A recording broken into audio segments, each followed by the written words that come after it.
When I was a young boy, and believe me, that was a long time ago, I have memories of going to school and approaching other kids on the playground and discovering that they had all seen some TV program the night before. They'd all be laughing and joking and quoting lines and talking about how fantastic it was. And I missed it. The thing was, there was no going back for me. You couldn't watch it. It was done. It was over. It had come and gone. The only hopes I had was over the summer it would be shown again during summer reruns. But what good did that do me? Things have really changed, haven't they?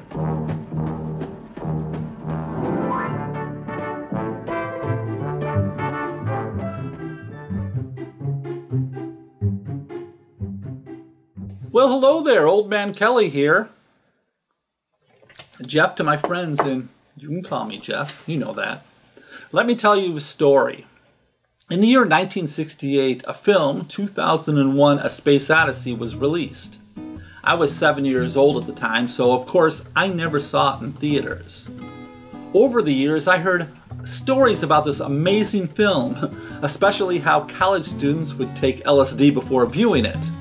I really wanted to see it. When I was a teenager, I'm not sure what age, maybe about 15, I heard that Stanley Kubrick's masterpiece would be on TV on one of the 3 networks. The night it was on, I tuned in a few minutes late and I saw these monkey men jumping, grunting, and fighting over a water hole, and I was very confused. Anyway, the point of the story is that back in the day, the only way to see a film once it had come and gone from the theater was to catch it on a network broadcast, complete with commercials, editing for time, and censorship. By the time I was in high school, we had midnight showings of odd films, and that was okay, but there were so many films I wanted to see, and even more that I had never heard of that I now love, but they just weren't available for viewing. The decision to use a well-known brand of videotape with a reputation for high quality will help to ensure that you will obtain the best performance from your video system. However, even the best videotape may produce unacceptable results. That all changed in 1975. This appeared on the market. It was called Betamax, developed by Sony. It was the first successful system for home video recording. The set contained a spool of a half-inch wide magnetic tape that could record a television program for later viewing. Now, there had been various attempts previously for home video, but generally these systems were too big and too expensive to be successful. This was great. You could tell the machine what time and channel to record, and it would do it for you automatically, even if you're watching another channel.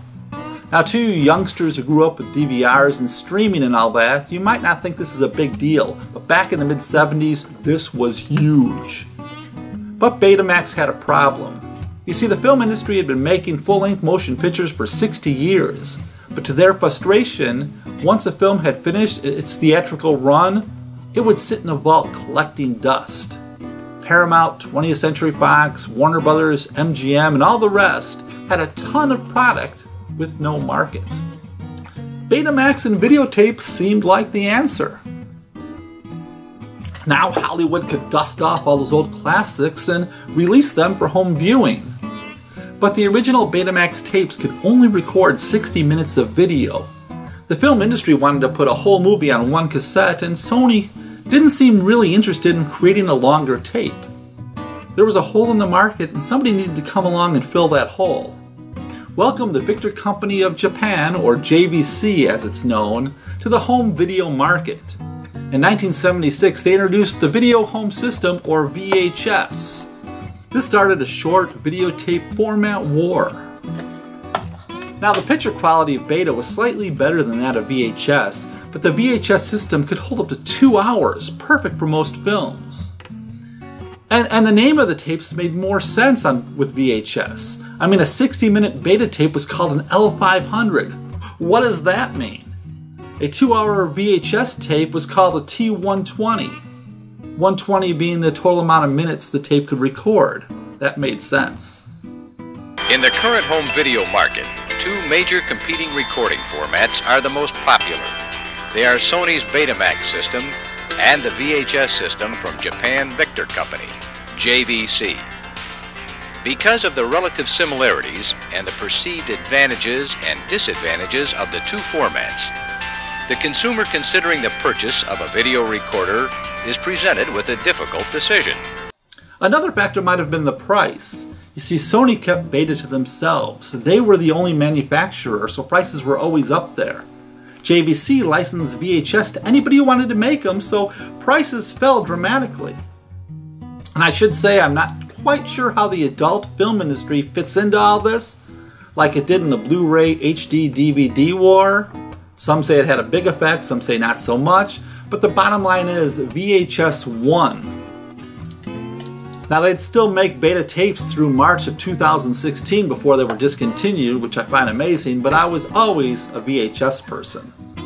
Now film geeks like me could see all these films that we've always wanted to see. Films like Eraserhead, Pink Flamingos, Allegro Non Troppo, Blood Feast, Enter the Dragon, Easy Rider, The Fearless Vampire Killers, Fellini's Satyricon, Give Me Shelter, The Groove Tube, Harold and Maude, The Incredible Strange Creatures Who Stopped Living and Became Mixed Up Zombies, Jules and Jim, The Lady from Shanghai, The Man Who Fell to Earth, Night of the Living Dead, The Omega Man, Putney Swoops, Performance, Quadrophenia, Robot Monster, The Ruling Class, Spider Babies, El Tropo, THX 1138, Touch of Evil, Valley of the Dolls, Whatever Happened to Baby Jane, Wild Guitar, What's Up Tiger Lily, Zabriskie Point, and hundreds more. Looking for video cassettes? I bought a great VCR at Walmart. Now I'm back for some good tape. Great electronics deserve the best accessories, and Walmart has them all at low prices every day. Record up to 6 hours on T120 VHS cassettes from Polaroid or Sony. 2 for only $9. Of course, there were a few other formats that came and went, like various Laserdisc systems. I had one. These Laserdiscs were very similar to VHS. They had a great picture quality, and they contained extras like commentaries, deleted scenes, and whatnot. Yet they were big, and you only got like a half hour of video per side.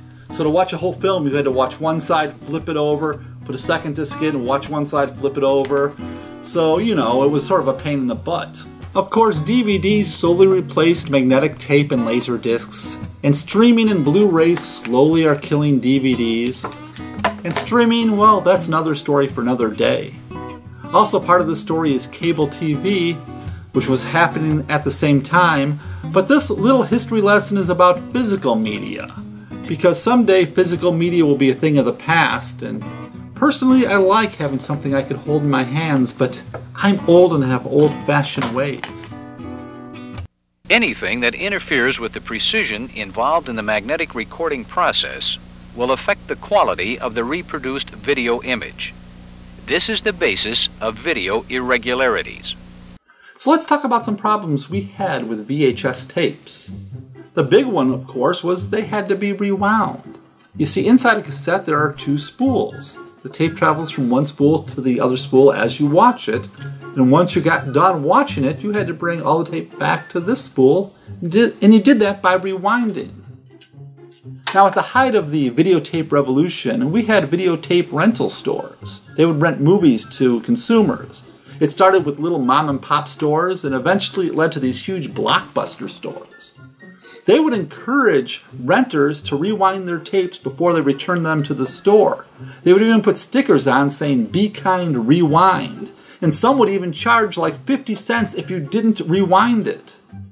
And then there was a rumor that rewinding your tapes in your videocassette recorder was bad for the machine, so they invented these little machines just for the sake of rewinding your tapes. Personally, I think it was a scam. And if you recorded more than one thing on a tape, like multiple TV shows, you had no chapters. You had to fast forward through your tape, stopping and starting to try to find that spot where your show began. It was really a pain in the butt. And one of the big problems we had were tracking problems. This distortion that would appear at the bottom or top of your picture, or sometimes even in the middle. You had a little knob that you tried to fix the tracking with, but it didn't always work. And it seemed the older tapes got, the worse their tracking became. And God help you if you recorded your tape at a slower speed. And your tape heads would get dirty, and then you'd have to buy this cassette that was meant for cleaning your tape heads. Then you'd have these people that would tell you that those cleaning tapes were bad for your machine. The only decent way to clean your heads was to take your machine apart and use rubbing alcohol and just like tissue paper or Q-tips or something. It was a wild time to be alive. To remove excessive debris from the video head gaps, it is recommended that you use a head cleaning cassette. These specially designed cassettes remove foreign particles that have become lodged in the gap of the video heads. But the big problem, of course, was the tape jam. The tape, usually because it got dirty, would get all jammed up in the machine, and the tape would get all wrapped around and whatnot. If you were lucky, you could pull the tape out slowly, maneuvering it without breaking the tape. Sometimes you'd actually have to take the top off the machine and try to get it out. You tried to not break the tape, but sometimes you did. And no matter what you did, that crinkle up spot would always look bad when you played the tape again. While most cassette casings are durable, they are not unbreakable. And a damaged cassette will not only present problems with the video performance, but it can potentially damage the equipment if used. If the videotape cassette or tape becomes damaged, consult a qualified service representative about making the necessary repairs or replacement. Look, no matter how big the problems were, videotape was the first step in the long process of changing the way we viewed TV, and that change is still happening today. The thing is, the home video revolution did more than just change the way we watch TV. It brought new life to old films. Not only were these classics and not so classic films finally made available to viewers like me, but it started a major restoration effort. You see, before home video, there was no profit to be gained in restoring old films. But now, even forgotten films are being discovered and restored, and that all goes back to home video. In my opinion, one reason we have these huge, expensive superhero films is because of home video. In the past, the only profits that would come in from a new movie was the theatrical run, but now even if a film fails in the theater, it still might make a profit on DVD and streaming and Blu-ray and all that stuff. You know, I've got boxes and boxes of these videotapes. I wonder if they should go into the trash. In making a purchasing decision, a person can stay with only high-quality tapes manufactured by well-known companies and feel relatively secure that the tape will perform in an acceptable manner. Well, thanks for watching my vlog this week. I know it was a little long, and I apologize. I'll probably be back in 2 weeks. I'll be on vacation. I'm going out to Vegas, then California, and then a week-long camping trip. It's like over 2 weeks I'll be gone. But I'm still going to try to do a vlog. It'll probably be a vacation vlog. Maybe some nice scenery. Maybe some nice Vegas action. Who knows? But thanks for taking this trip down memory lane with me, all right? Bye.